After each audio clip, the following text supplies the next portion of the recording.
Re avana malala rehetra amin'ny tompo ho antsika mpianakavin'ny finoana rehetra izay malala n'Andriamanitra sady voantso ny masina ho amintsika rehetra ny ry havana ny fahasoavana mampiadanana ny famindrampo sy ny fampaherezana avy amin'Andriamanitra ray sy JESOA KRISTY tompo. Amen. Miarabantsika rehetra ry havana malala mahatratra indray ity volana Septambra ity, volana vaovao izay ibanjinantsika ny lohahevitra manao hoe MIASA amin'ny fahatahorana an'Andriamanitra. Anio Alahady fahaeniny volana Septambra 2024, Alahady natokany FJKM Tranovato Faravohitra ho Alahadin'ny Taranaka.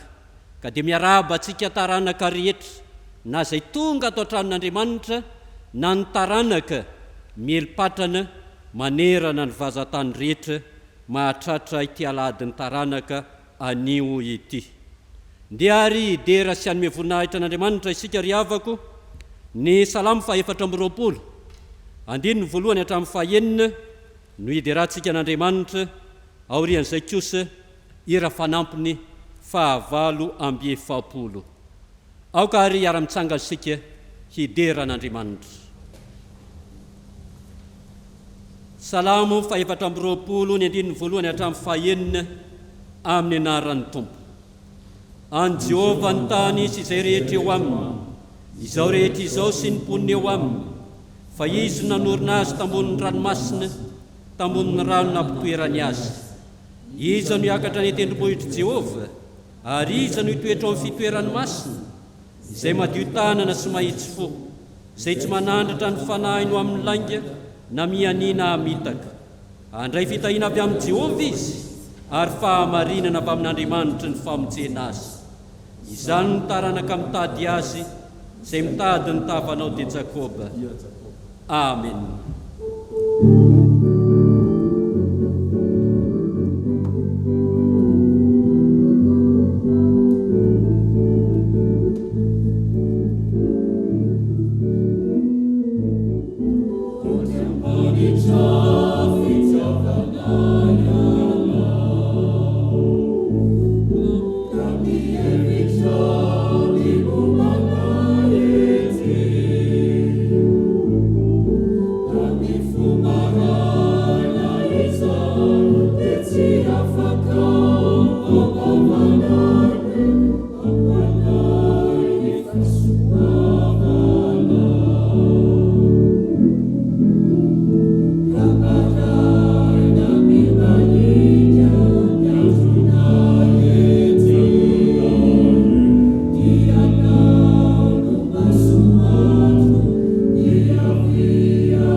Hivavaka isika. Ry Tompo Andriamanitra rainay any an-danitro, Andriamanitry Abrahama sy Isaka ary Jakoba, Andriamanitry ny taranaka mifandimby. Misaotra anao izahay, no ianao nahary izao tontolo izao, no ianao nahary anay hitovy endrika amin'ny zanakao. Misaotra anao izay Andriamanitro, no ny amin'ny Jesosy Kristy filazany tsara soa, izay nanalanay tao amin'ny aizinao amin'ny fahazavana mahagaga. Misaotra anao izahay, no ny amin'ny fanahinao masina, manazava sy mampahery anay, mampijoro ny fiangonanao.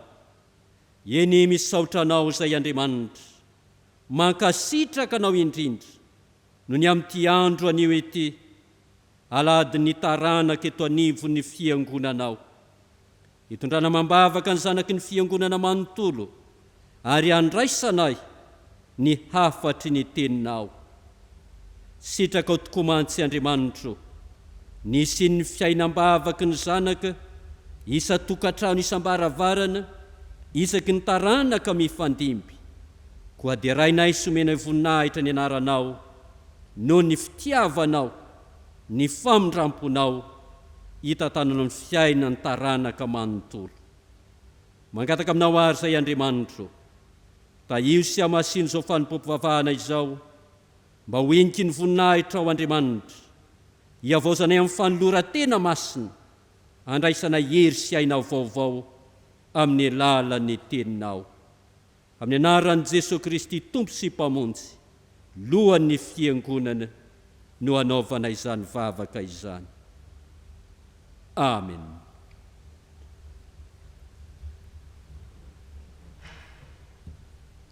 Aorian'ny fanambarana ny sitrapon'Andriamanitra, izay arahany vavaka fifonana, no anaovantsika ny hira 800, andininy voalohany, 7 ary ny 7. Eno ampanajana ary havana, raiso ampitiavana, ary tanterao ny sitrapon'Andriamanitra, izay ambarany amintsika taranaka manontolo. Fa hoy ny soratra masina, miantso ny lanitra sy ny tany ao anio vavolombelona aminareo, fa efa nataoko teo anohanao ny fiainana sy ny fahafatesana, ary ny fitahiana sy ny fanozonana. Koa mifidiana ny fiainana, mba ho velona ianao sy ny taranakao, dia niotian'i Jehovah Andriamanitra ao ianao, ka iaino ny feony sy fikitraminy, fa izany no fiainanao sy fahamaharon'ny andronao, mba ho nenanao amin'ny tany izay nianianan'i Jehovah tamin'ny Abrahama sy Isaka ary Jakoba razanao homena azy. Amen. Sambatra ny mahitsy lalana izay mandeha araka lalàn'i Jehovah, sambatra izay mitandrina ny teny vavolombelony ka mitady azy amin'ny voarehetra. Amen. Manoloana izany sitrapon'Andriamanitra nambara tamintsika izany ry havana malala, mahatsiaro fa tsy tanteraka isika.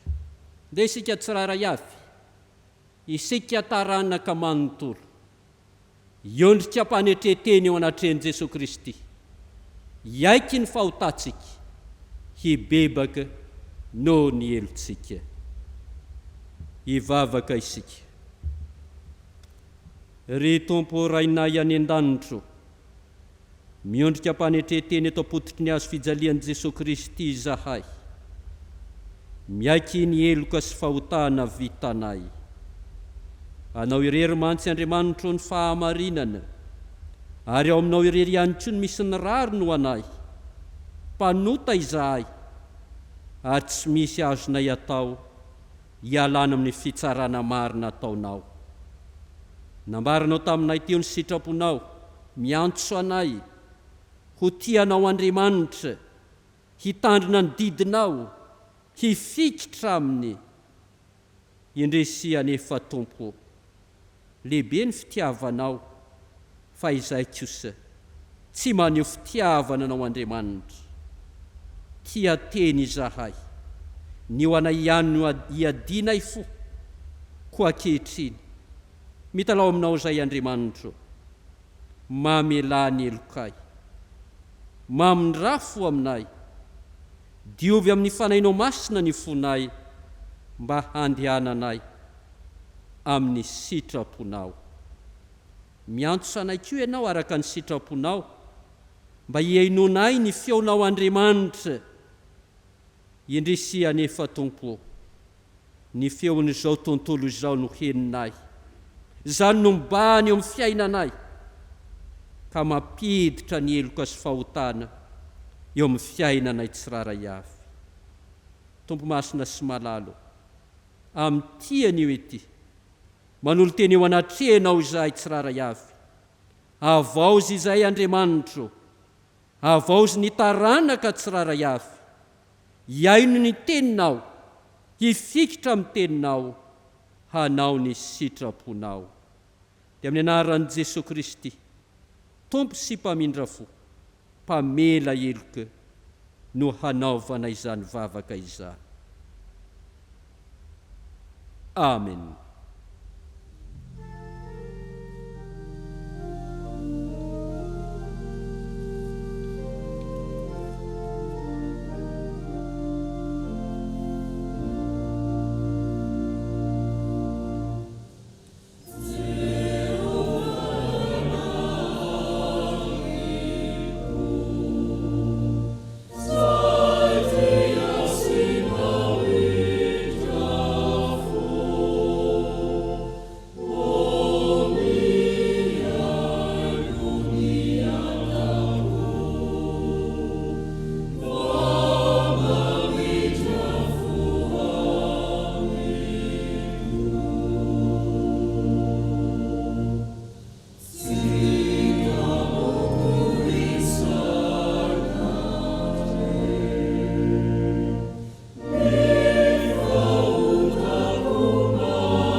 Raiso amin'ny finoana riavana malala, ny teny somahafalomena Andriamanitra antsika ho famelana ny helontsika.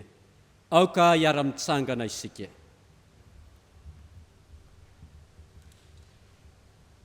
Fa tsy hanary mandrakizay ny Tompo, eny fa na dia mampahory aza izy, dia mbola hiantra ihany araka ny habeny ny famindrampony.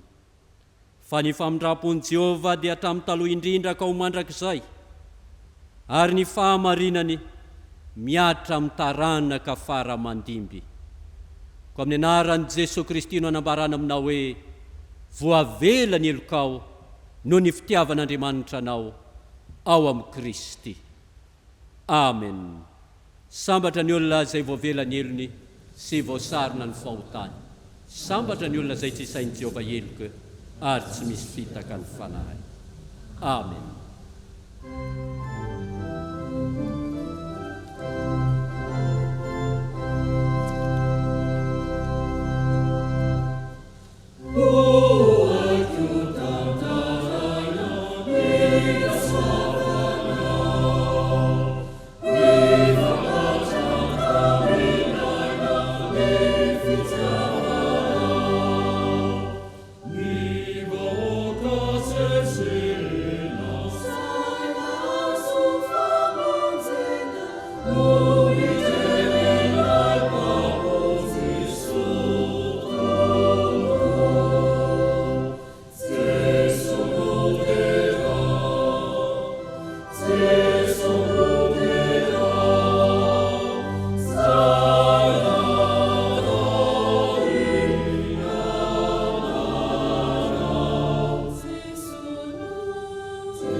Andeha iarahantsika manonona izao ry havana malala ny fanekem-pinoana apôstôlika izay ombonantsika amin'ny fiangonana masina manerana izao tontolo izao manao hoe mino an'Andriamanitra ray tsy tompo anao ny lanitra sy ny tany aho ary mino an'i Jesosy Kristy janan'lahy tokana tompontsika izay torotoroana tamin'ny fanahy masina nateraky Maria Virjy nijara ranapaka Pônty Pilato nomboana tamin'ny hazo fijaliana matika nalevo nidra tany amin'ny fiainantsika nitsangana tamin'ny andro fahatelo niakatra ho any an-danitra mipetraka ao ankavan'Andriamanitra ray tsy tompo avy any aviany tsara ny velona sy ny maty mino fanahy masina aho fiangonana masina manerana izao tontolo izao fiangonan'ny olona masina ny famelan-keloko fitsangana ny tenany maty ary ny fiainana mandrakizay.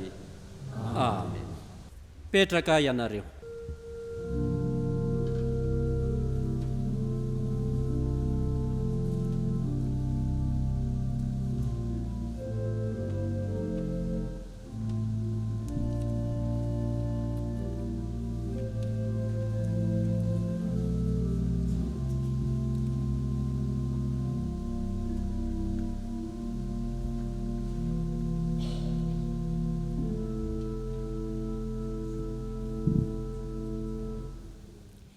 Miarabantsika rehetra amin'ny anaran'ny Tompo ny fotoana ho an'ny ankizy sy ny tanora izay atolotry ny sekoly Alahady iaraka ivavakantsika Tompoko. Tompo misaotra anao izay efa mbola nomenao fotoana ahafahana mandray ny fampianarana avy amin'ny teninao amin'izao fotoana ho an'ny ankizy sy ny tanora izao. Sokafo ny fonay izanay mandray tsara ny afatrao amin'ny anaranao Jesosy Kristy no anaovanay izany vavaka izany. Amen. Raisin'ny baibolintsika ao amin'ny Korintiana voalohany toko 7:1-12. Korintiana voalohany toko 7:1-12 amin'ny anaran'i Jesosy manao hoe fa tsy misy mahay manao fanondrenana hafa afa-tsy izay natao dia Jesosy Kristy. Fa tsy misy mahay manao fanondrenana hafa afa-tsy izay natao dia Jesosy Kristy. Izao vanim-potoana iainantsika izao no atao hoe andro farany mialoha ny iverenan'i Kristy indray. Maro ireo zavatra hitranga izay famantarana maro izay tsy tsara. Ao amin'ny Matio toko 4:20 manazava izany. Ary iray amin'ireo famantarana maro ireo ny amin'ny mpamanano sandoka izay mety mahavita fahagagana nefa tsy avy amin'ny Tompo. Izany no antony ampianarana ny tenin'Andriamanitra mandrakariva mba tsy ho voafitaka tsika. Izao mantsy tsy misy mahay manao fanondrenana afa-tsy izay natao dia Jesosy Kristy. Misy olona milaza fa izy ny Kristy eto Madagasikara. Misy hatrany ny olona manaraka an'izany na eo aza ny fiamora maro dia aoka izaho sy anao tsy hiemotra. Ny antony mahatonga ny olona manao toy izany dia satria mamorona fototra hafa izy. Izany hoe manolo an'i Kristy amin'ny zavatra hafa na olona hafa. Mila miambina tsara sika mba tsy ho diso lalana. Tokana ny antsika Jesosy Kristy satria tsy misy mahay manao fanondrenana afa-tsy izay natao dia Jesosy Kristy. I Kristy tokoa no antony fiainantsika manontolo. Tantara iray mpitory filazantsara mafana fo mbola tena tanora tokoa indrenja. Nataona olona maro an'i Kristy izy noho ny fahaiza-mandresy lahatra. Nazoto nianatra raha teo koa izy ka afaka nanao fianarany tany amin'ny oniversite sy tany am-pitan-dranomasina aza. Nanovo fahalalana maro nahazo diplôma tsy hananany maro ihany koa. Taona maro taty aoriana dia tafahoana tamin'ny namana fahiny niara nitory filazantsara sady mpiara-mianatra taminy izy. Rehefa mifampiresaka teo dia agagana fa sady mandahan-kitsy rano famonjena ataon'i Jesosy izy no tsy nampiany namana izany ka ho izy ireo hoe fa tsy misy mahay manao fanondrenana afa-tsy izay natao dia Jesosy Kristy. Ny omeza ndrenja fotsiny anefa izany ary nolazainy fa izy izao efa mahay sady manana izay ilainy ka tsy mila n'izany fanondrenana nataon'i Kristy izany. Ho antsika ankizy sy tanora Jesosy ihany antsika ny fanondrenana fa aza mety ho vain'ny toerana misy na ny fahalalana azo eto an-tany. Sa ahoana ho isika? Fa hoy tokoa ny soratra masina ao amin'ny Korintiana voalohany toko 7:1-12 fa tsy misy mahay manao fanondrenana afa-tsy izay natao dia Jesosy Kristy. Amen. Zao dia ataontsika ny hira 770 ny 2.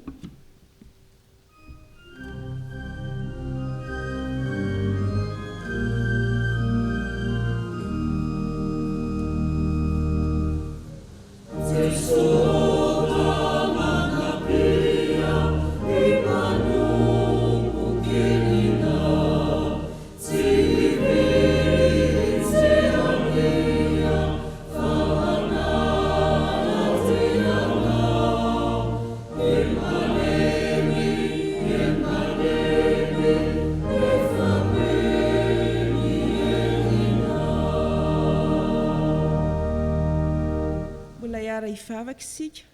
Tompo, misaotra anao izahay efa mampianatra anay androany ianao, fa ianao irery ihany no anofototry ny finoanay.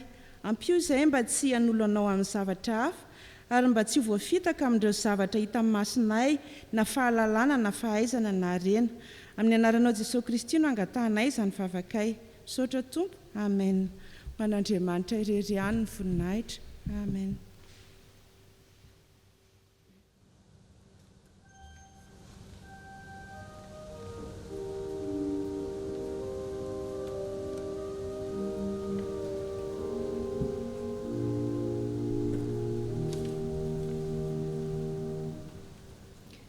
Falomerapantsika rehetra amin'ny anaran'ny Tompo ry havana amin'izao alahady voalohany amin'ny volana septambra izao. Hipanjinantsika indray ny lohahevitra vaovao manao hoe miasa amin'ny fahatahorana an'Andriamanitra. Mamarana ny anjara fanompoana ny toby fiadanana amin'ny ity maraina ity, ary dia miditra indray ny toby fifaliana mandritra ny volana septambra. Anio ihany koa dia natanterantsika ny Alahadin'ny Taranaka eto amin'ny fitandremana Tranovato Faravohitra. Miarahaba antsika rehetra taranaka, ary dia ny fanahy masina hitarika antsika hatrany amin'izay rehetra ataontsika na iza misy antsika, na ny am-pelezanany na ny eto an-tanindrazana izany. Amafisina ry havana fa miverina mianatra ny katekômena Alahady 13 septambra sy ny Alahady 17 septambra izao aloha zany anelanelan'ny fidirana roa, koa dia amin'ny valora sasany hatramin'ny 10 latsaka fefany maraina izany. Eto am-piangonana sy eo amin'ny akan'ny martiora no anatanterahana ny fampianarana katekômena. Amafisina ihany koa fa misokatra ny fiangonana amin'ny fanamasinana mariazy sy ny fanaovana batisa. Afaka miditra am-piangonana ny fahoriana raha voamarina fa tsy matin'ny coronavirus. Eto nefa ry havana dia mafisina hatrany fa ny fandaminana rehetra ara-pahasalamana izay napetraky ny fitondram-panjakana dia rahantsika atsakany sy andavany. Isa 50 ihany aloha hatreto ny fanajana ny elanelana dia ajaintsika ny fakana temperatura, fanasana tanana, fanadiovana ny fiangonana. Filazana manjo. Misaotra ny Tompo noho ny fandaharany fa nalainy eo aminy ny malalanay. Rajoelson ientso Kristina tamin'ny talata 2 septambra lasa teo. Hoy ny vadiny, Ardy Andre miaja nantenaina. Hoy ny ray aman-dreniny, Vonius Christian Rajoelson, Rasolofin-draibe Andre miaja sy faraniaina aingotiana, ary ny fianakaviana manontolo. Ny nofony ry havana dia efa voalevina tamin'ny talata teo ihany. Azo atao ny mandefa vola amin'ny laharana 034 03 245 48 raha te handray anjara amin'izany fiaraha-mitondra ny mavesatra izany ianao. Fisaorana. Ny vady aman-janany, ny ray aman-dreniny, ny ray tapo aminy ary ny fianakaviana manontolo dia maneho etona ny fisaorana amin'ny tafotafo ny mpianakavin'ny finoana eto amin'ny Tranovato Faravohitra tamin'ny fiombonana alahelo, fampiononana, fampahirezana azy ireo tamin'ny nahalasana ny ray tapo aminy Rakotondramoma Mbolo Fity Iva. Tolorana fisaorana manokana ny mpitandrina mivady sy ny mpihevitra raha, ny sampana vondrona fotra laika, ny amboara-peo ny mpianakavin'ny finoana eto amin'ny fitandremana. Ialana tsiny indrindra ry hava ho an'ireo izay tsy tratranso noho ny hafenoan-drano be loatra. Voaray ny fararakitra avy amin'ny fianakaviana. mbola fisaorana ihany. Ny zanany Raharvelana sy Oly, Raharjaona Frederika sy Voangy, ny Fanompoam-pivavahana, ny zafiny rehetra, ny fianakaviana manontolo, dia maneho ny fisaorana sy fankatelemana ny mpitandrina mivady, ny Tosafi, mpianakavin'ny finoana tsy akanavaka, tonga ny dododo sy nampiona tamin'ny lasana ny malalanay, tompoko vavy Raveloarisoa Honorine, tamin'ny Alarobia 9 Aogositra lasa teo. Tsapanay tokoa fa tsy irery izahay. Andriamanitra manakare-pahasoavana ny amaly fitianareo, ary alana tsino andreo izay tsy tratrantso noho ny hafenondrano be loatra.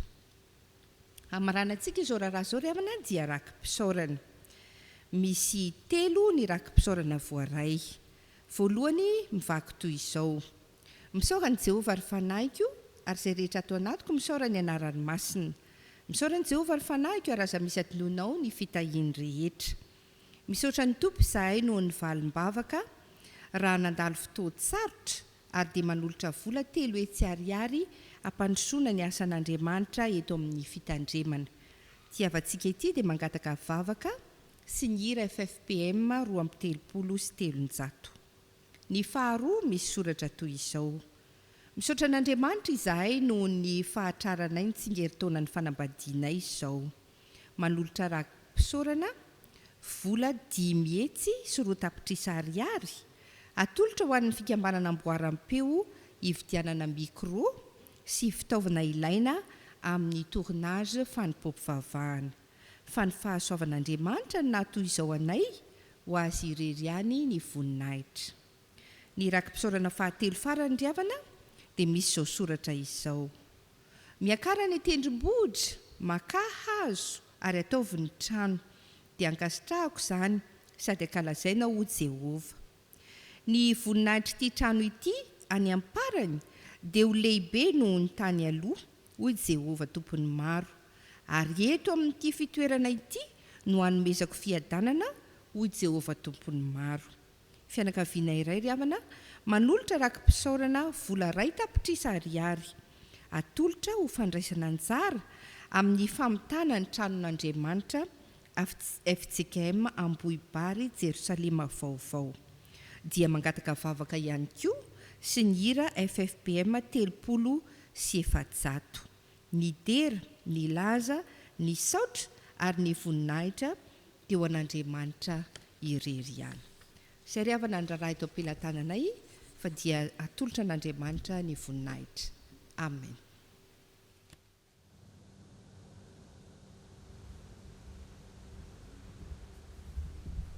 Dia manantotra hatrany ny fiarabanantsika tsirairay ry havana, ary indrindraindrindra miarabantsika taranaka manontolo noho ny amin'izao Alahadin'ny Taranaka anio Izaho.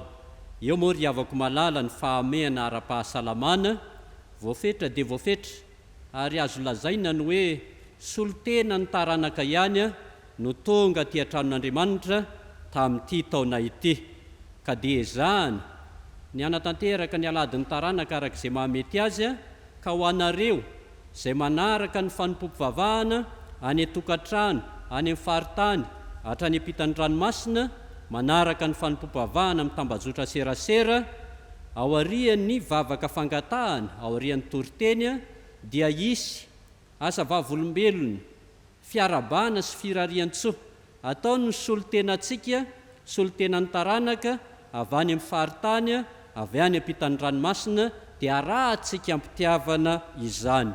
Izay hatreto izany ry havana no endrika azo nanatanterahana ny Alahadin'ny Taranaka tamin'ity 24 ity, fa dia mirary ny fitahian'ny tompo, ny fampahirezan'ny fanahy masina ho atsika taranaka manontolo naizanaiza toerana misy atsika. Nisy ireo mpanompon'Andriamanitra 3 nanao rakim-pisaorana teo ry havana, nangataka ny hira 700, ao ihany koa nangataka ny hira 2:300. Dia ho ataontsika ny hira 700 andininy voalohany izao, hitrotro mambavaka ireo mpanompon'Andriamanitra ireo isika, ary ao arian'ny vavaka dia ny hira 2:300 ny andininy voalohany. 700 andininy voalohany endrika sarika no any boky anao Jehovah ray.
Ivavaka isika.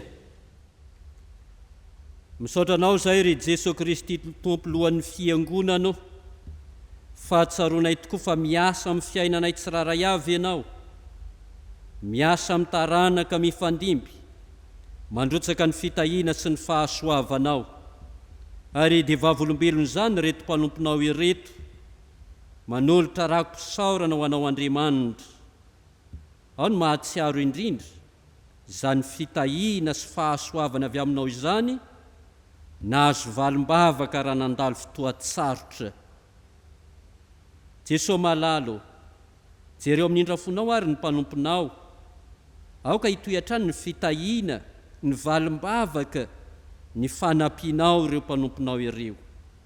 Ao ihany koa ny mahatsiaro, ny fahasoavanao Andriamanitra, ny tantana ny fiainany, na hatratrarany nitsingerin-taona ny fanambadiany, manolotra fitaovana hoentina hanompo anao eto amin'ny fiangonana. Raiso zany ho antra-kasitrahany eo anatrehanao, ary ianao hamaly fitiatrany ny mpanomponao, hitahiry azy eo ambany fahasoavanao Andriamanitra. Misy indrindra koa ny mpanomponao, mahatsiaro ny asanao Andriamanitra lehibe, fanorenana ny fiangonana any amin'ny FJKM Ambohibary Jerusalema vaovao, manolotra vola mankarena hanohizana ny asanao Andriamanitra. Ho tahinao ane ny asanao, ho tanteraka araka ny sitraponao, ary ianao no hijery manokana ny mpanomponao izay manao zao rakom-pahasoavana izao, mba ho raisinao am-pifaliana sy akasitrahana, hanatotosana ny asa fitoriana ny filazany tsaranao. Ho tahinao izy sy ny ankonany, ho tafianao hery sy fahasalamana, ho ampaherezinao mandrakariva amin'ny finoana sy ny fahatokinanao. Dia apetraka manontolo am-pelantanana ny fiainan'ireto mpanomponao, ny fiainanay tsiraray avy, iaina ny finoana sy ny teninao, hazoto sy hafana fo amin'ny fanompona sy ny asa tsara rehetra. Dia ho anao ny dera sy ny ady, ny fanjakana sy ny voninahitra, hatramin'ny taloha indrindra sy ankehitriny, ary mandrakizay mandrakizay. Amen. 2:3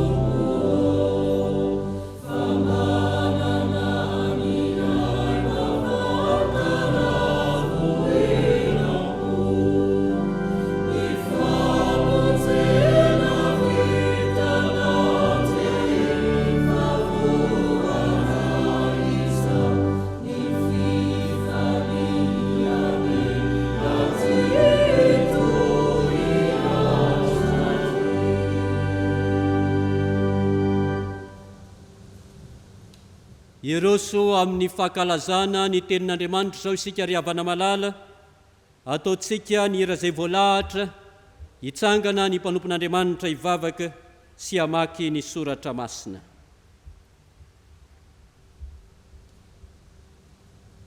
We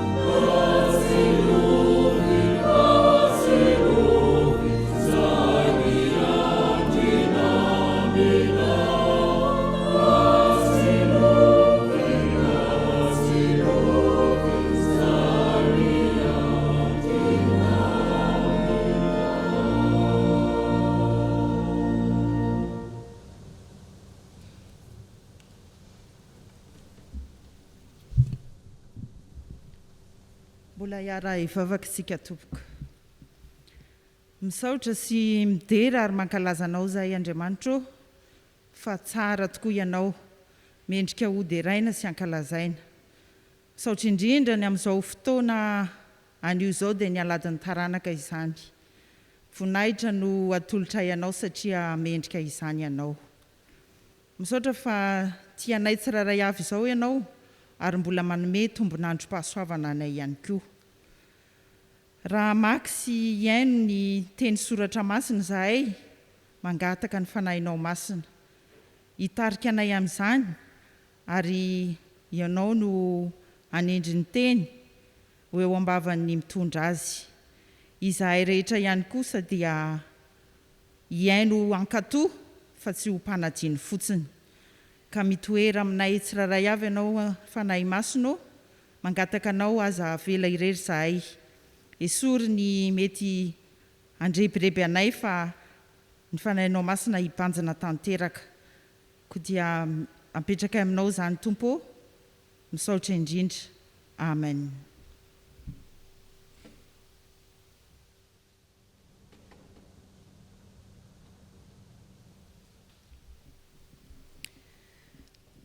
Amaky ny teny soratra masina isika.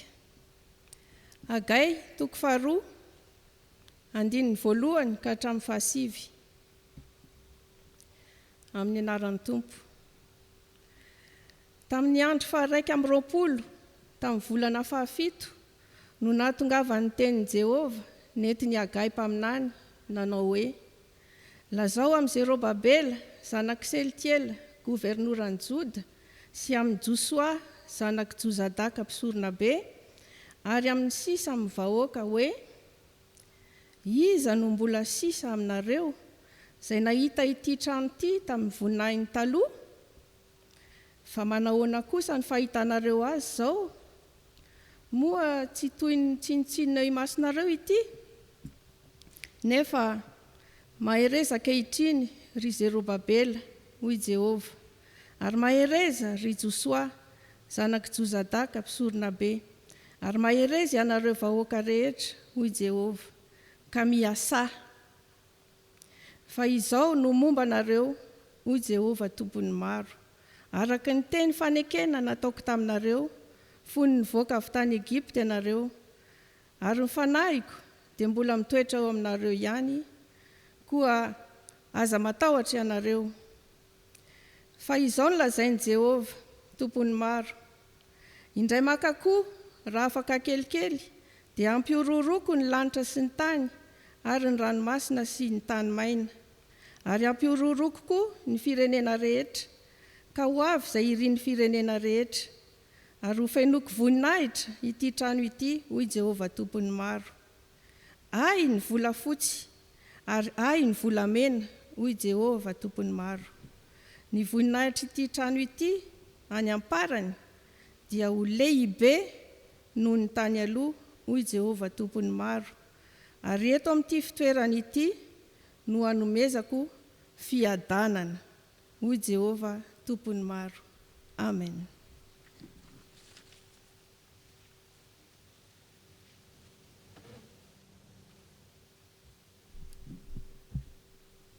Likoa toko 12, andininy 2 hatramin'ny 120. Amin'ny anaran'ny Tompo. Dia nanao fanoharana taminy izy ka nanao hoe: ny tany lehilahy manan-karena anankiray navokatra be. Ary izy nihevitra atao am-pony hoe: ahoana no ataoko fa tsy manana fitoerana moriko vokatro aho? Ary eo izy: izao no ataoko. Andrava ny trano fitehirizako aho, ka hanao izay lehibebe kokoa, ary ao no amboriko ny vokako rehetra sy ny fananako. Dia ilaza fanahiko hoe aho: ry fanahy eo, manana fananana be voatahiry amin'ny taona maro ianao, mitsahara, mihinana, misotro, mifalia. Fa Andriamanitra kosa nanao taminy hoe: ry adala, anio alina no alaina aminao ny fanahinao, ka ho aniza izay zavatra no arianao? Toy izany izay miary arena ho an'ny tenany ihany nefa tsy mba manan-karena ny amin'Andriamanitra. Amen.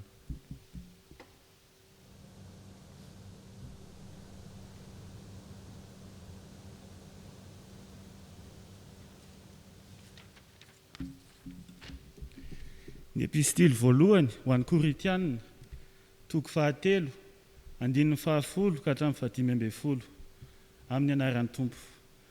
Araka ny fahasoavan'Andriamanitra nomenay, tahaka ny fanaovam-pitamarika mahay no nanaovako ny fanorenana, ary ny hafa mandrafitra eo amboniny. Nefa aoka ny olona rehetra hitandrina izay narafiny eo amboniny. Fa tsy misy mahay manao fanorenana hafa afa-tsy izay natao dia JESOA KRISTY. Ary raha misy mandrafitra volamena, na volafotsy, na vato tsara, na hazo, na bozaka na milolo eo ambonin'ny fanorenana, dia aseho avokoa ny asan'ny olona rehetra. Fa ny andro no ampiseho azy, satria aseho amin'ny afo izany andro izany, ka dia ho zantoetra amin'ny afo ny asan'ny olona rehetra. Raha maharitra ny asan'ny olona, izay narafiny teo amboniny, dia handray valim-pitia izy. Raha ho levin'ny afo ny asan'ny olona, dia ho fantiantoka izy, fa ny tenany kosa dia ho vonjena, nefa toy ny avy eo amin'ny afo ihany izy. Ray Masina, manamasinana amin'ny fahamarinana, ny tenao ny fahamarinana. Amen.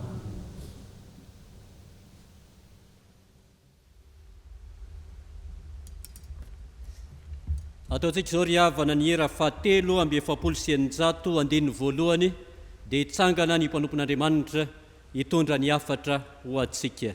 Aoka hiara-mitsangana isika.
Miarabantsika rehetra ry havana amin'ny anaran'ny Tompo ny taranaka rehetra aty anatin'ny fiangonana. Ny zanak'Andriamanitra izay tafavory eto amin'izao Alahadin'ny Taranaka izao. Zanako Hianao, izaho no niteraka anao androany. Miasa amin'ny fahatahorana an'Andriamanitra. Ny lohahevitra izay raisintsika anatin'izany manokana dia ny hoe taranaka MINO sy miasa ho an'ny Tompo. Arak'izay fa Perikopa ny rahana namaky teo ry havana, anio dia ny Agay toko 2 reo 9:9 no entintsika manamafiorina izany foto-kevitra lehibe natsangany fiangonana izany, taranaka MINO sy miasa ho an'ny Tompo. Ry havana, araka ny hitantsika eo amin'izay Perikopa ao amin'ny Agay izay, reto misy zavatra anankiroa lehibe izay mahatanteraka izany fanompoana an'Andriamanitra izany, miasa ho an'Andriamanitra. Raha maheno an'izany ilay foto-kevitra izany dia mieritreritra avy hatrany hoe ilay miasa ny zava-dehibe. Nefa arak'izay foto-kevitra mipetraka eo anoloantsika dia ilay mahazanaka aloha no zava-dehibe. Zanako Hianao, izaho niteraka anao androany. Ny ato amin'ny Baiboly ny mahazanaka dia tsy ny fidirana fotsiny ao anatina rafitra na ny fanaovana asa mety hoe asa n'Andriamanitra, fa ny mahazanaka dia izay ilay fahaterahana. Zanako Hianao, izaho no niteraka anao. Ary ny mpanompon'Andriamanitra, ny zanak'Andriamanitra no tena mahay manompo an'Andriamanitra, satria tompony zavatra rehetra izy mpandovan'Andriamanitra mpiray lova amin'i Jesosy Kristy. Koa ny vahoaka an'Andriamanitra zany dia tsy hoe taranaka fiangonana fotsiny, fa zanak'Andriamanitra, manompo an'Andriamanitra amin'ny finoana sy ny tahotra an'Andriamanitra. Ny akay toko faharoa ary dia misy reto fepetra lehibe anakory reto izay tiany ny soratra masina pahatsirovana antsika ao anatin'izany asa atao an'Andriamanitra izany. Voalohany aloha dia mampatsiaro Andriamanitra, mampatsiaro ny vahoakany izy fa Andriamanitra dia Andriamanitra mahatoky ary mahatoky amin'ny fanekeny. Hoy izy ny 4 sy ny 5 tamin'ilay soratra masina ny vakiana teo: mahereza ankehitriny ry Zerobabela sy hoy Jehova, ary mahereza ry JESOA zanaky Josadaka sorona be, ary maherezy ianareo vahoaka rehetra hoy Jehova ka miasa. Dia hoy izy hoe fa izany momba anareo araka ny teny fanekena nataoko taminareo fony ianareo nivoaka avy tany Egipta. Le fanompona an'Andriamanitra zany, le asa ataon'Andriamanitra zany tsy hoe inona le mahafinaritra na le inona le mety ho vitan'ny heritsaitsika na ny fahaizantsika na ny volantsika, fa le asa izay asian'Andriamanitra atao dia le mifanaraka amin'ilay fanekena izay efa nataony. Hoy izy hoe momba anareo araka ny fanekena izay efa nataoko taminareo foninareo nivoaka avy tany Egipta. Andriamanitra dia mahatoky amin'ny fanekena. Izao no zava-misy eto, babo avy any Babilôna Israely dia miverina ao amin'ny taniny izy zao. Asain'Andriamanitra manorina ny tempoly izy izay efa nosombany ny fahavalo. Dia asainy manao an'izany izy arak'izay efa tian'Andriamanitra teo raha tao. Fa io Andriamanitra io zany dia nanao izay fanekena izay. Araka ny ino moa le fanekena? Dia ato amin'ny Eksôdôsy toko 7:30, ny 9:12, rehefa natsoin'Andriamanitra i Mosesy hoe eto miakatra ty fireneny ity, tena mazava zany teny zany fa tsisy fisainana hafa ankoatran'izay. Eto miakatra ty fireneny ity ho an'ny mitany tondra dronono sy tantely izay efa nomaniko anareo. Dia hoy Mosesy hoe raha tsy handeha kosa ianao hiaraka aminay, ho sarotra aminay zany handeha hiakatra any amin'izany tondra dronono sy tantely zany. Dia zao ny valitenin'i Jehovah Andriamanitra rehefa nakataka an'izany Mosesy, dia izy hoe ny tavako no handeha dia hanome anareo fitsaharanao. Ny tavan'Andriamanitra moa zany dia milaza an'Andriamanitra mihitsy. Hiaraka amin'ny Israely izy, fa tsy mandeha rery Israely, izy no elo lalana. Izay moa niendrika tany amin'ny fanekena taloha, Andriamanitra mitari-dalana eny ivelany. Dia izay le hita eto hoe indrindra izy manao an'izao teny izao hoe izaho no momba anareo araka ny teny fanekena ataoko taminareo fony nivoaka avy tany Egipta ianareo.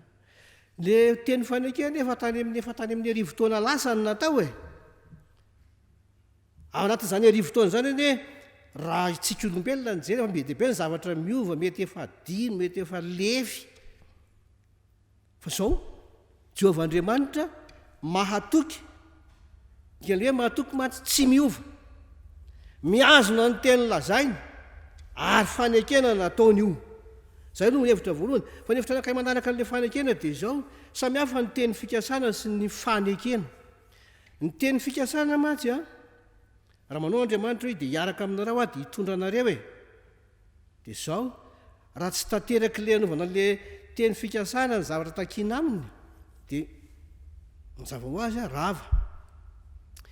Izany hoe miankina amin'ny fankatoavany ilay anaovana an'le teny fikasana ny mahatanteraka an'le teny fikasana. Ary antsika ny tantara fa Israely tsy nahatoky. Dia io izany zao manjary tafiditra any mikizo. Fa zay ny teny fikasana, fa ny fanekena kosa na testamenta dia zavatra tsy azo nylay nanao an'le fanekena ovana intsony, ary tsy maintsy ataony na tsy mahatoky aza le anaovana an'le teny fikasana, tsy maintsy tanterahany, tsy maintsy ataony.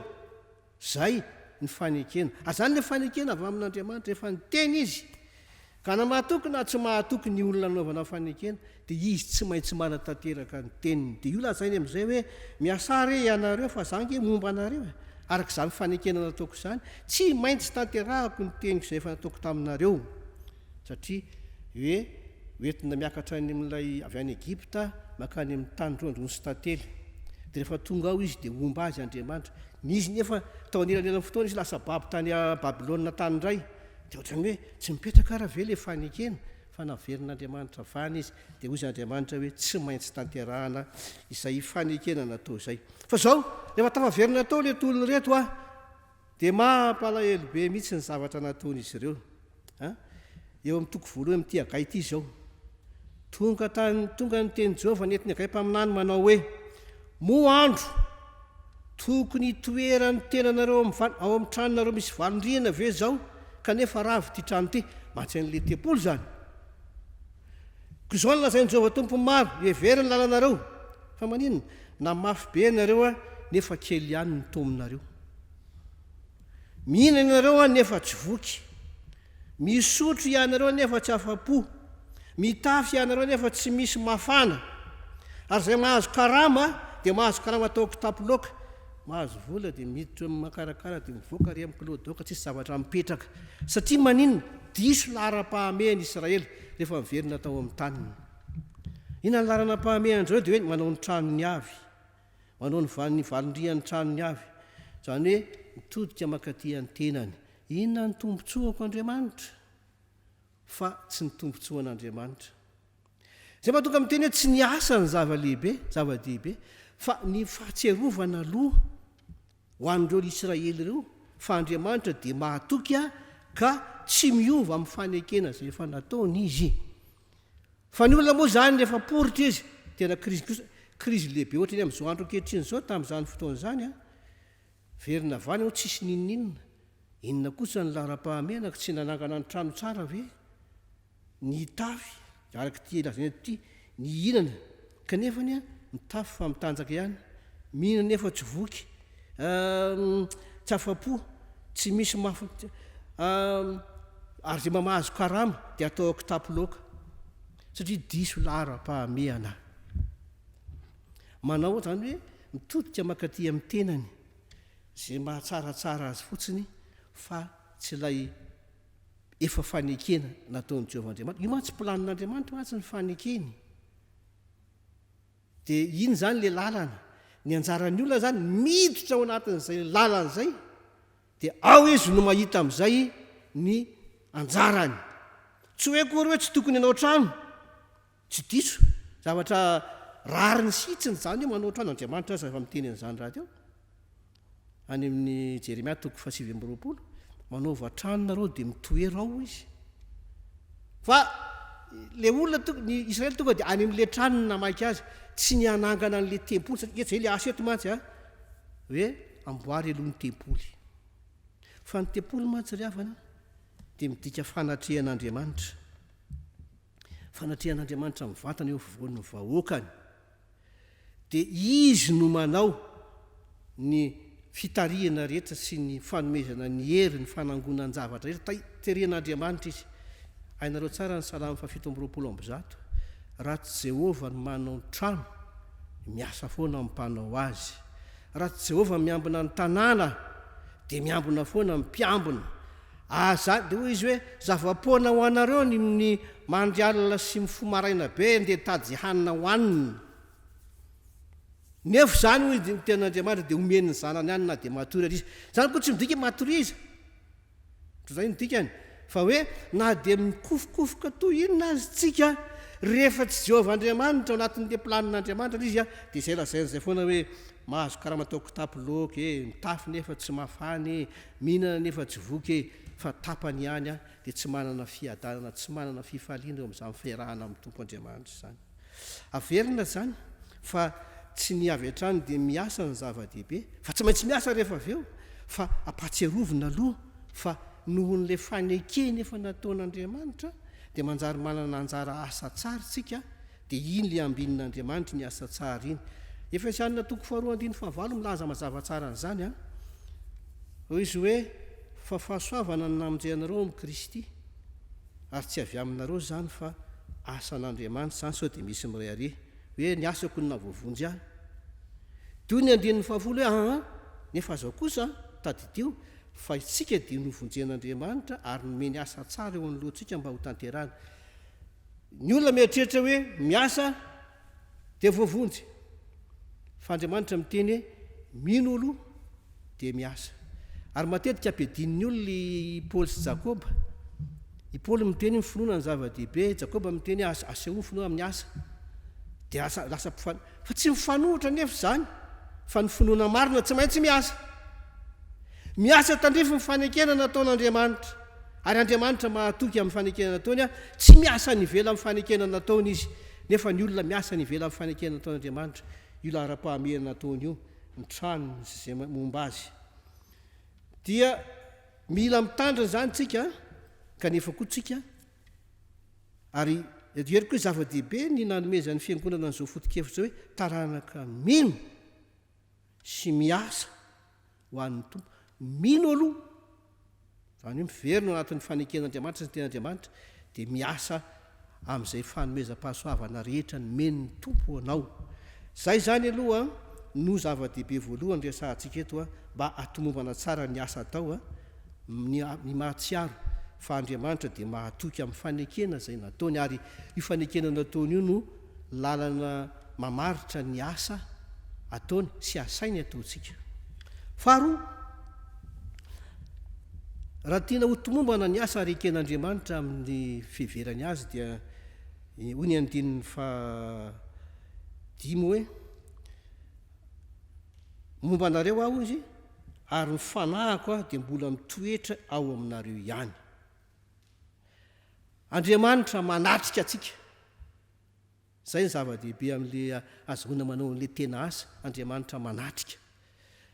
Ary izay mahatonga an'le lesahana teo hoe diso lara-pahamehana fa tonga dia ny tranony sy izay rehetra tompontsoany namaika an'i Israely. Fozy Andriamanitra hoe amboary aloha ny tempoly, mafy be aloha zany teny resahako anareo zany teo amin'le andiny faefatra hoe izy hoe moa andro tokony hitoeran'ny tenanareo amin'ny tranonareo misy valindrihana ve zao kanefa ravy ity trano ity mantsy an'le tempoly zany. Zany hoe tsy noraharahin'i Israely ny fanatrehan'Andriamanitra fa avy eto fa vitan'ny teknikany sy ny fahaizany sy ny hareny am-pelantanany ny heriny ny asan'Andriamanitra fa tsy maintsy ho resy lahatra koa ny olona aloha ny Israely ary ampatsiarovina azy zany fa Andriamanitra dia manatrika ary io tempoly amboariny io mantsy le fanatrehan'Andriamanitra amin'ny fomba hita maso sy azo tsapahitanana ny vahoakany eo afovoany ny vahoakany izy tsy maintsy amboarina zany tempoly zany. Zay vao marina ny asa rehetra atao rehefa vita eo zany zay.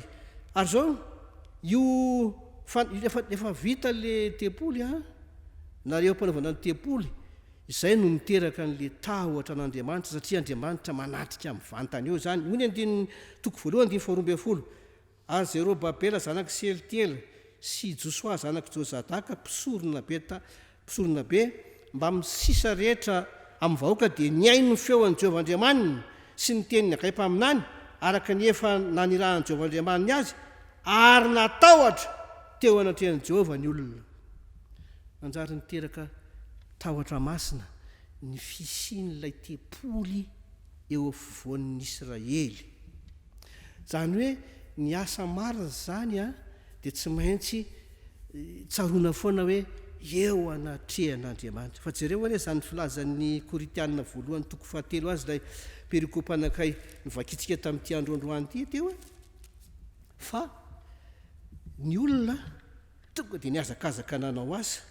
Toy ny apôstôly Paoly eo amin'ny 1 sy manaraka hoe izaho nametraka ny fototra ary tsy misy mahay manao fototra hafa fanorenana hafa ankoatran'izay natao dia hitsiza fa i Jesosy Kristy. Dia hoy izy raha misy mandrafitra volamena na volafotsy na vato tsara na azo na bozaka na milolo eo ambonin'ny fanorenana dia aseho avokoa ny asan'ny olona rehetra fa ny andro nampiseho azy ka dia ho zany toetra amin'ny afo ny asan'ny olona rehetra. raha maharitra ny asan'ny olona satria natao tamin'ny volamena na volafotsy na moa zany no materio mety maharitra eto volamena volafotsy vato zany mety maharitra fa ny bozaka ny azo ny bozaka ny mololo tsy maharitra zany hoe le kalitaon'le asa natao zany nijerevan'ny tompo fa tsy le asa avy hatrany inona le kalitaon'ny asanao volamena volafotsy vato ve sa hazo doran'ny afo tonga dia levona vao maka hoe bozaka lolo satria samy miazakazaka manao asa daholo le qualité le kalitaon'le asa zany nijeren'ny tompo zay izy vao mandanja ny asa fa le kalita zany hoe le toepon'le olona manao an'le izy zany mahavolamena mahavolafotsy azy na mahabozaka na mamololo an'le asa zay atao ka zay ny hoe rehefa eo fivoaninao amin'izay ny fanatrehan'Andriamanitra dia manjary matahotra ianao ka tsy manao kitoto zany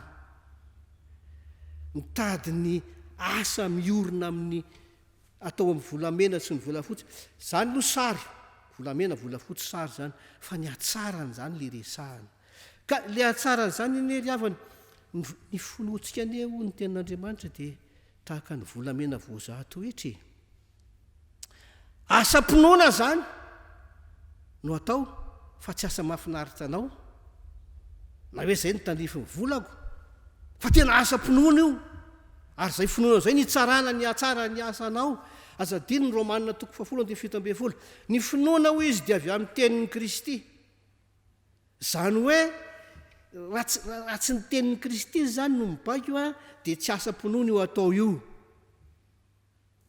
fa asa mahafinaritra anao mahafinaritra anao fotsiny ary jereo ange zao zay ny Luka 4:20 ny vakina teo koa ny 9:20 ka tambakely 20 nisy rangahy anankiray na anakarem-be dia namokatra be ny taniny dia manakarena ty atao koa izy reto zao dia anamboatra trano lehibe ho ny ziterizana ny vokatra dia hoy ny Jesoa hoe anio alina ny esorina aminao fanahanao dia ho aniza moa ireo zavatra nataonao reo dia tahaka izany ozy ny olona zay mangoroka eto ambonin'ny tany fa tsy manankarena amin'Andriamanitra zany hoe ny asa tao amin'le asa atao amin'ny hazo zany na mibozaka na ny mololo zany tsy atao amin'ny finoana fa lasa asa fitadiavan-tena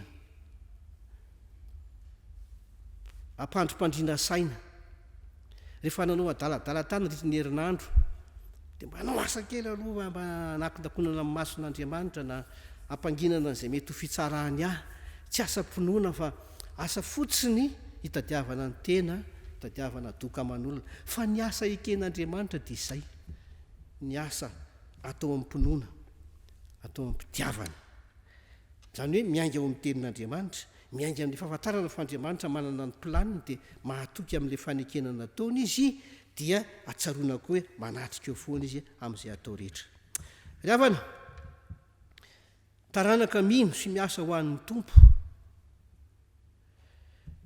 mety tsika zany raha tena miverina amin'izay raha tiatsika ho manana refy mandrakizay dimension éternelle ny asa atsika fa tsy zavatra mandalo vetivety mahafinaritra atsika manao azy fotsiny na mpifampitoniana saina fa tena mipetraka ho mandrakizay ka mipetraka ho anatin'ny lalak'hevitr'Andriamanitra ametrahany ny fanjakany eto amin'ity zao mila vonjy ity dia manjary asa mitondra famonjena ny asanao ny asa atsika amin'izay fotoana izay tsy maintsy averina zany le tempoly lay fanatrehan'Andriamanitra ary aty amin'ny testamenta vaovao fanatreha ao anaty le izy fa tsy fanatrehana ivelany fotsiny hoe manatrika ivelany dia mitarika fa ao anaty lay fanatrehan'Andriamanitra sy ny fitariana farandriavana ampatsirovina amintsika ihany koa zany arak'izao teny izao eo amin'ny andininy fa 7 tapany farany amin'ity akaitoko faharoa ity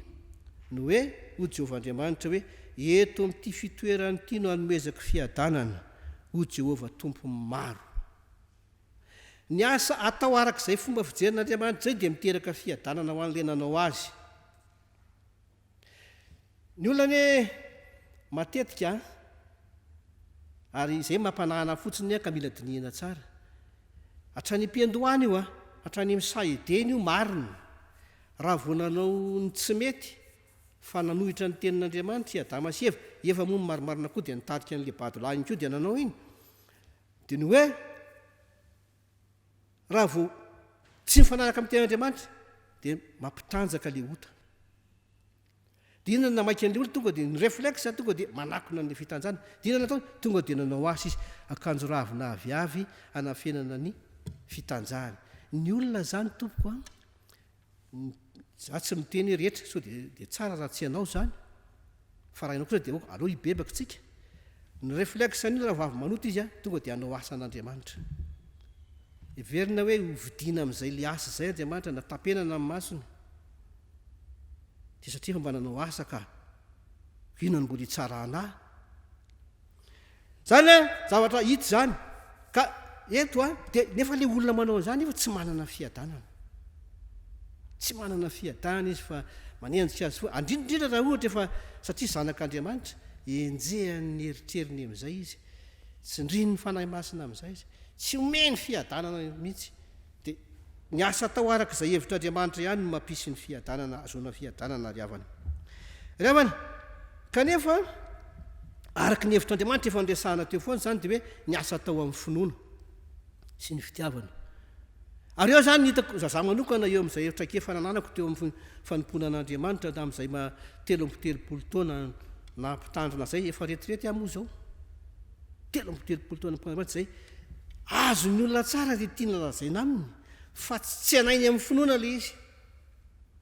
Fotrany hoe mandrotrorotsy mahafinaritra miainao an'izany fa tsy anainy amin'ny finoana le izy dia tsy manova amin'ny fiainana mihitsy le tenin'Andriamanitra izay reny. Eto zany dia hoe ny taranaka MINO sy MIASA. Ny MINO zany aloha ny voalohany vao miasa. Fa inona moa zany finoana? Indray mandeha ny Baiboly no manome famaritana ny amin'ny finoana. Hainareo zany Hebreo 1:12 voalohany. Hoy izy hoe ary ny finoana ny fahatokinany amin'ny zavatra antenaina fanehoana ny zavatra tsy hita. Io moa zany nanambarany teny gasy azy fa afaka mamaky ny version hafa ianareo fandikateny hafa na anglisy na frantsay na indrindra raha mahay teny grika dia zava-dehibe. Dia zao ny tena voasoratra eo ary ny finoana no fanomezana tenany ny zavatra antenaina. Ohatra ny efa hita anatin'le hoe antenaina ihany. Ny hoe antenaiko. Raha zao manantena fa ho avy ny orana. Ohatra. Dia zao ny finoako no manome tenany ny zavatra mbola tsy tonga dia iny fa tonga tokoa le orana. Ny finoana no fanomezana tenany ny zavatra andrasana ho tonga nofony. Ka ny tenin'Andriamanitra zany tompoko dia marina. Zay mbola aveka romantika fona 17 ny finoana dia avy amin'ny tenin'ny Kristy. Io tenin'ny Kristy io tsy teny atsipitsipy fona ohatra zao iny dia hoe mahafinaritra miaino azy fa tian'Andriamanitra ho tonga nofo, tonga olona, tonga fiainana ao aminao le miaino ilay teny. Ary tsy tonga nefa zany raha tsy enainao amin'ny finoana.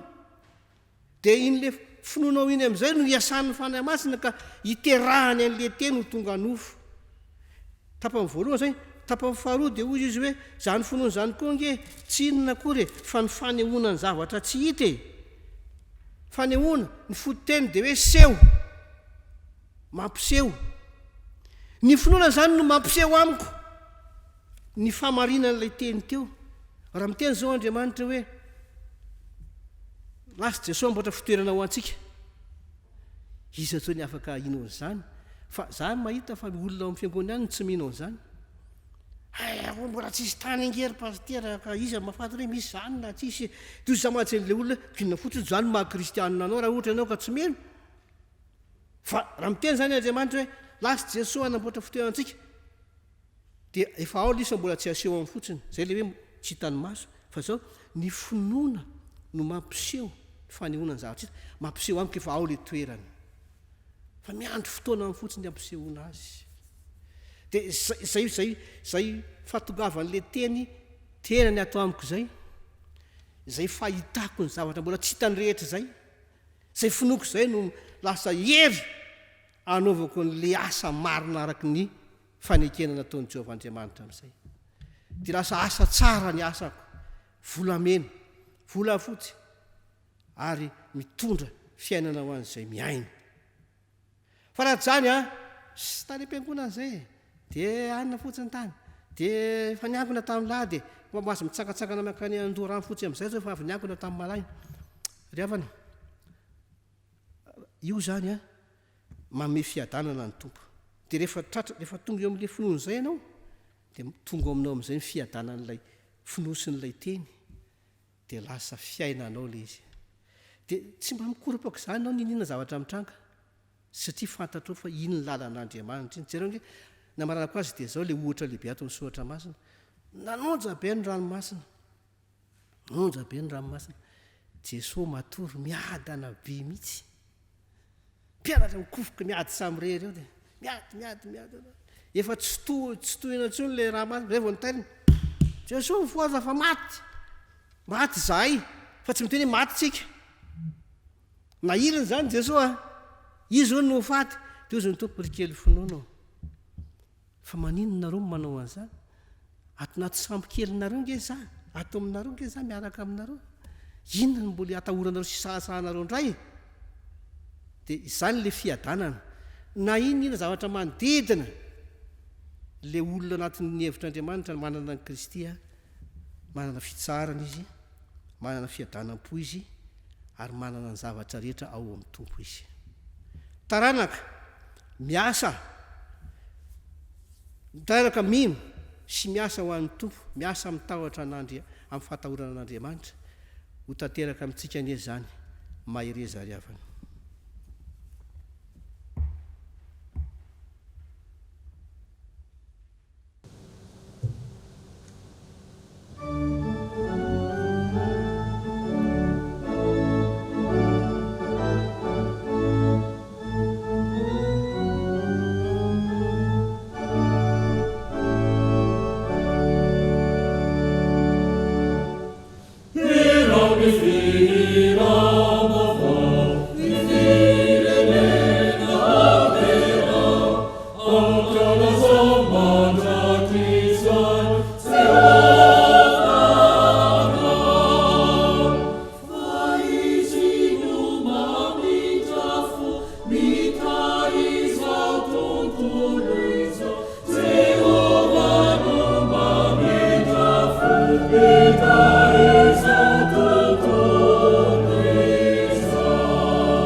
Vavaka sika ry havana ry Andriamanitra rainay tsara indrindra indreto izay zanakao izay nantsonao iombona amin'izao fiombonana masina izao nandre ny teny avy amin'ny mpanomponao izahay teny mampiorina anay amin'ny finoana indray fa ianao Andriamanitra dia tsy miova amin'ny fanekena izay efa nataonao taminay teny manome toky sy fanantenana anay fa ianao Andriamanitra dia manatrika anay hatrany amin'ny alalan'ny fanainao masina izay mitoetra ty anatinay isaoranay anao zany Andriamanitra fa tsaronay fa feno fitiavana anay tokoa ianao ankehitriny izay Tompo dia matsiaro indrindra ny hoavinay indrindra ny hoavin'ny isa-taranaka nantsonao hino sy hiasa amin'ny fahatahorana anao Andriamanitra Tompo noho ny amin'ny Kristy zanakao izay nanolotra ny ainy ho anay dia indreto izay manavao ny fanoloran-tenanay satria zanako tokoa izay noho ny amin'izany fanoloran-tenan'i Kristy izany. Manolotra ny tenanay izay Andriamanitro hiasa ho anao, aneo ny finoanay isan'andro san'andro, ary izany asa izany dia tanterahana indrindra amin'ny fahatahorana anao Andriamanitra, tsy sanatria asa natao isehosehoana na asa natao anakonana ny heloka vita, fa asa anomeza amboninahitra ny anaranao amin'ny taranaka mifandimby. Koa tanteraho aminay zany fandriny zany Andriamanitro, satria ianao ny tompon'ny fikasana sy ny fanaovana ahatateraka ny sitraponao aty anatinay. Koa mino izay Tompo fa ny fanatrehanao ny fiainana isa-tokantrano no anehoanao ny asanao mahagaga, ka nasitrananao izay marary, ampiononanao ireo manam-pahoriana, ary indrindra hitondranao vahaolana ho an'izay rehetra misehatra fahasairanana. Tompo, ampitomboy ny finoanay anao, ahafahanay mijoro isan'andro san'andro ho vavolombelona famonjenao tao amin'ny Kristy. Indreto ary izay Andriamanitro, miombona amin'ilay vavaka efa nampianarin'i Jesosy Kristy fa izay manao hoe: raha anao izay ny an-danitra, ao masinany ny anaranao, tongany ny fanjakanao, ataony ny sitraponao, ety an-tany tahaka ny erinaratra. Mioanay nio ny anona saza aonay, mamelany elokay tahaka namelanay izay meloka taminay, ary izay mitolanay amin'ny fakapanay, fa manafahanay amin'ny ratsy, anao ny fanjakana sy ny hery, ary ny voninahitra manakasika. Amen.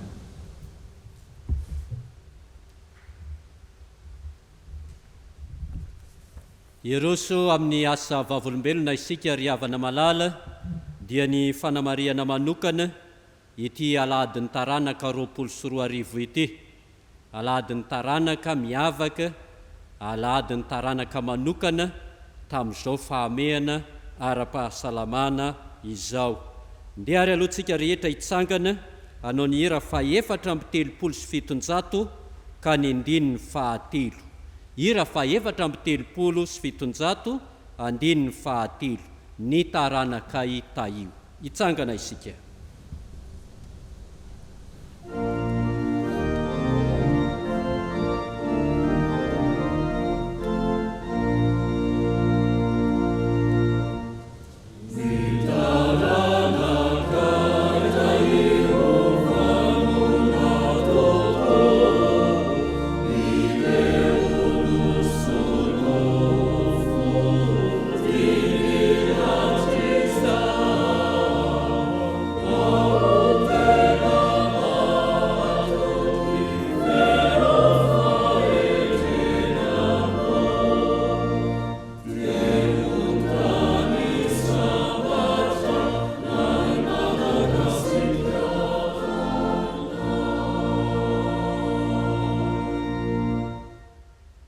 Oye ny soratra masina, fa handatsaka rano amin'izay mangetaeta aho, arika ho an'ny tany karakaina, eny handatsaka ny fanahiko amin'ny taranaka aho, ary ny fitahiko ho an'ny teraka aho.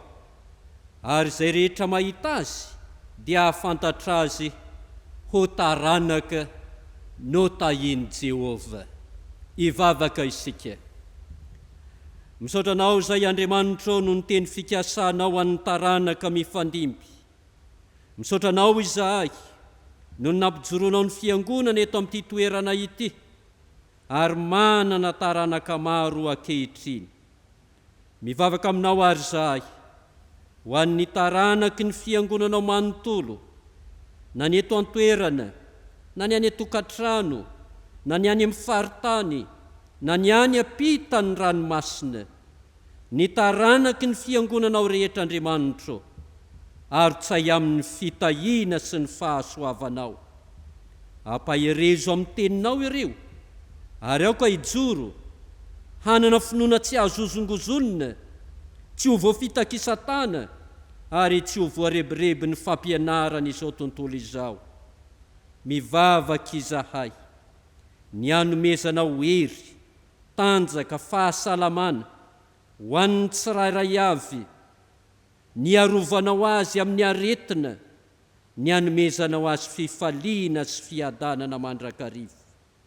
Mety misy tokoa tompo ny ao anatin'ny tsy fahasalamana ankehitriny, mitolona amin'ny aretina, sitrano izy ireny tompo, afao ny fanaintainany, tendreo ny loharanona aretina, ary ny azo pahoriana kosa, ampionono, meo fanantenana mandrakarivo.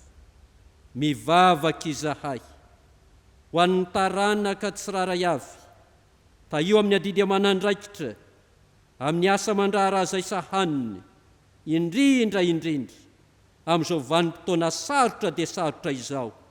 Aoka ianao hita, anisy lalana mandrakarivo, mba hampirindra sy hampilamina ny asa fivelomana ny adidy aman'andraikitry ny taranaka ao.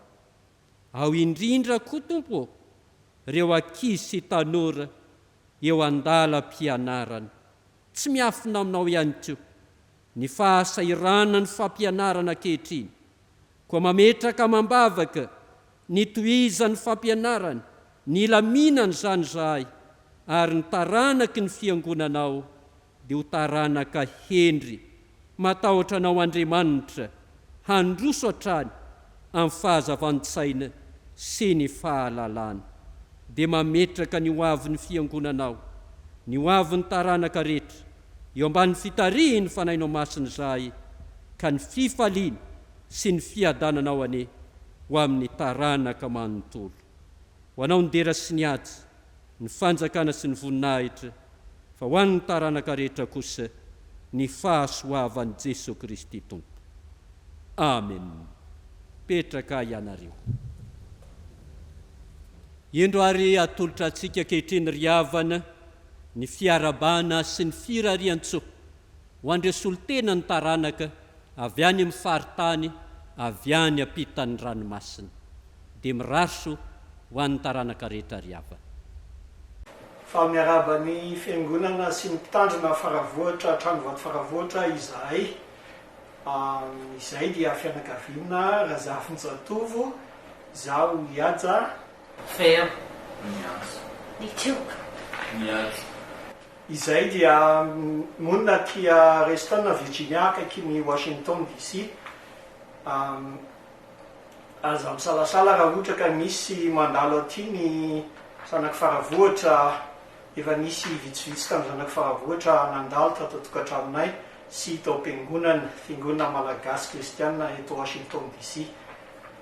Ny tenin'Andriamanitra tianay hozaraina amintsika dia ao amin'ny Kolosiana 3:1-5:10 ary aoka anapaka amponareo ny fiadanan'i Kristy, fa ho amin'izany no ny antsonanareo tena iray, ary aoka ho fenosorana ianareo, aoka ny tenin'i Kristy toetra betsaka ao aminareo amin'ny fahendrena rehetra, dia amin'ny fampianaraka, amin'ny fananara, amin'ny salamy sy ny firana ary ny tononkira-panahy, mihira amin'ny fahasoavana amponareo an'Andriamanitra. Zay ary fa dia mametraka ny mandram-piaona amin'ny fianakavian'ny Faravohitra izahay. Faly miaraba ny mpianakavian'ny finoana rehetra eto amin'ny fitandremana Tranovato Faravohitra sy ny zanakam-pelezana rehetra, na hatratra izao andro natokany ny fitandremana ankalazana an'Andriamanitra noho ny fetin'ny taranaka izao. Isaoran'Andriamanitra fa afaka manantanteraka izany isika, na dia eo ara ny olana samihafa teraka ny valanaretina. Arabaina manokana ny mpitandrina Andriamam-piantsoa JESOA Daniel mianakavy na ankalaza izany fetin'ny taranaka voalohany izany eto amin'ny fitandremana Tranovato Faravohitra. Arabaina daholo koa ny herivelona rehetra eo amin'ny fiangonana, arabaina ny mpiangona rehetra, arabaina ny zanakam-pelezana rehetra amin'izany fetin'ny taranaka izany. Andriamanitra manakare-pahasoavana ane ampiray hevitra antsika, ka ho saina ray sy vavaray no antsika mankalaza an'Andriamanitra, ary ho tehirizina hatateraka ny asan'ny Tompo ane isika na iza toerana misy antsika, ary anatanteraka izany asa izany amin'ny fatahorana an'Andriamanitra. Dia ho an'Andriamanitra indrindra ny voninahitra. Fa miarabantsika rehetra amin'ny anaran'i Jesosy Kristy Tompo alohan'ny fiangonana ny tenako. Rajobelona sy lofy no anarako teraka jonetienne avy amin'ny taranaka andriamahazon'olo misolo tena ny zanakapelezana eto frantsa ary mipetraka eto Toulouse efa 5 taona lasa izay. Ampifaliana lehibe no erabako ny mpitandrina mivady andriamam-piantsoa JESOA Daniel izay voatendry indray hitandrina eto amin'ny fiangonana FJKM Tranovato Faravohitra. Amin'ny anaran'ny taranaka rehetra satria Alahadin'ny Taranaka anio no iarabana ianareo mpitandrina mivady mirary ny soratra ho anareo Andriamanitra manankaream-pahasoavana re mbola androtsaka ny fitahiny aminareo mba ajotosanareo tsara ny asa masina, asa fanompoana masina iantsoanareo eto amin'ny fiangonana. Afatra ho an'ny taranaka azadiny ny fiangonantsika ary afatra ho an'ny fiangonana manontolo ankino amin'ny Jehova ny lalanao ary matokiazy fataony tanteraka. Salamo 7:35 ho an'Andriamanitra rery ny voninahitra. Ny lova arabenja zanakapelezana atia Alep, Syrie, atia Moyen-Orient dia miarahaba ny pasteur Daniel sy Ramatoa Faravadiny ary miarahaba antsika mpianakavy finoana nahatratra izao Alahady ny zanakapelezana 24 izao dia taranaky Rakotombo sy Razafindrafara izay diakona teo amintsika tamin'ny taona 770 tany ary zanaky Rabenjapol sy Razafiasoperle ao amin'ny fikambanana zanandriamanandalàna. Za manokana moa dia mpampianatra sekoly nandritry ny 12 taona tao amin'ny fiangonantsika fa noho ny adidy aman'andraikitra dia manohy izany ao amin'ny pejy Facebook ny 10 minitra ny sekoly Alahady. Dia ho tanteraka amintsika ny teny tompo manao hoe tsy anareo no nifidy fa izao no nifidy anareo ka nanendry anareo mba handeha sy hamoha ary haharitra ny vokatra. Tahin'ny tompo. Ndeha ary hamarana ny fotoana isika izao ry havana ny ra 700 ny 12 sy ny 14 no ataontsika dia ho apetraka ny tsodrano. Aoka hiara-mitsanga isika rehetra.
Ho tanteraka amintsika rehetra ny tsodrano izay tononona amin'ny anaran'ny Tompo.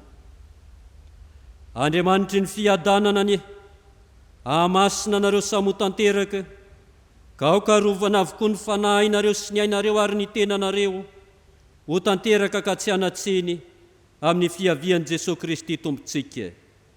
Jesosy Kristy Tompontsika sy Andriamanitra raitsika izay efa tiantsika ka nanome antsika ny fampiononana mandrakizay, izany ampionona ny fonareo, hampahery anareo amin'ny asa sy ny teny tsara rehetra. ho azy ny voninahitra ho aminareo ny fiadanana. Amen. Mipetraka mivavaka mangina isika.